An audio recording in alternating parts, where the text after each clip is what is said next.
పరిశుద్ధాత్మ చేత నింపబడిన సిమెయోను పసిబాలుడైన యేసును తన చేతుల్లోనికి తీసుకొని సృష్టికర్త అయిన దేవునితో ఇలా చెప్పాడు.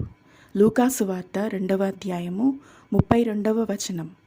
అన్యజనులకు నిన్ను బయలుపరచుటకు వెలుగుగాను, నీ ప్రజలైన ఇశ్రాయేలుకు మహిమగాను, నీవు సకల ప్రజల ఎదుట సిద్ధపరిచిన నీ రక్షణ నేను కన్నులారా చూచితిని. యేసు ప్రభువు అన్యజనులకు అంటే ఆయనను దేవునిగా నమ్మని ప్రజలకు వెలుగుగా ఉన్నాడు.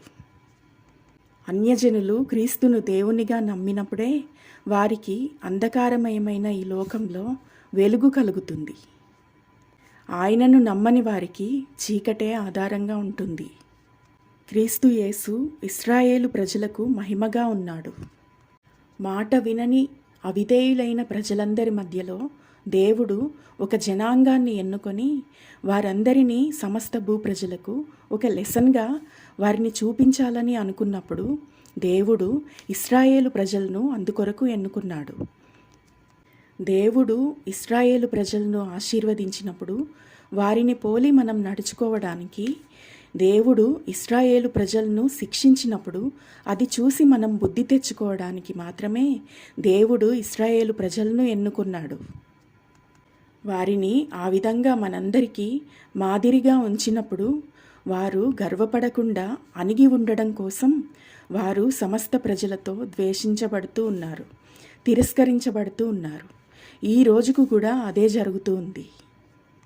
మూడవదిగా, సకల ప్రజలకు సిద్ధపరిచినటువంటి రక్షణగా యేసుక్రీస్తు ఉన్నాడు. సృష్టికర్త అయిన దేవుడు పక్షపాతి కాదు. ఆయన సకల భూప్రజలకు తన రక్షణను సిద్ధపరిచాడు. ఆ రక్షణ పసిపాలుడుగా ఉన్న సిమెయోను చేతుల్లో ఉన్న క్రీస్తు యేసే. క్రీస్తు యేసే సమస్త మనుషుల కోసం సృష్టికర్త అయిన దేవుని నుండి పంపబడిన ఆయన కుమారుడైన రక్షకుడు, మన విమోచకుడు, నిత్య జీవానికి ఏకైక మార్గము.